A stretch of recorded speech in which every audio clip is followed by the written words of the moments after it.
কি গো বৌমা, রুটি তরকারি হইল? তোমার শ্বশুরের তো খাওয়ানোর সময় হয়ে গেল। এই রুটি তরকারি করতে ঢুকছো 7টায়, এখন বাজে 9টায়। আর তোমার শ্বশুর কত রকমের ওষুধ খায়, টাইম মতো যদি খাওয়ান না দেয়, ওষুধগুলি না দেয়, উনি তো অসুস্থ হয়ে পড়বো। তুমি কি আমগো কথা একবার ভাববা না? দাঁড়ান, আমি তো আর মেশিন না, আমার দুটো হাত, যে সুইচ টিপে দেবো আর রুটি তরকারি হয়ে যাবে। অপেক্ষা করুন, হয়ে গেলে আপনাদের দিয়ে আসবো আমি। সব সময় বক বক বক বক করতে থাকেন, আমার সঙ্গে তো একটু হাত লাগান না। ওই তো সন্ধ্যের থেকে টিভি খুলে বসে টিভি দেখতে থাকেন, যে না বৌমার সাথে একটু হাত লাগাই, হাতে হাত লাগালে খাবারটা তাড়াতাড়ি হয়ে যায়। তা তো করবেন না, সারাক্ষণ টিভি নিয়ে বসে থাকুন। তাইতে মনে হয় আর আমাকে রুটি তরকারি খাওয়ান হইব না, না তোমার শ্বশুরের না আমার। কি কি বললেন? সময় মতো খেতে দিই না? 3 বেলা খাবার কে করে দেয়?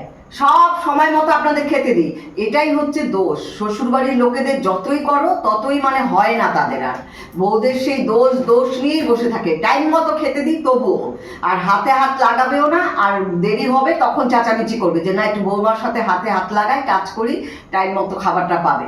আমার একা হাতে আমি কত করব? আপনি আমার সঙ্গে একটু হেল্প করেন। এরকমই পরের হাতে, ছেলের বউর হাতে খাওয়ান থাকলে পেটে খিদা সহ্য করে বয়া থাকতে হয়। কপাল পোলা বিয়া দিয়াও খিদা সহ্য করে বয়া থাকতে হয়।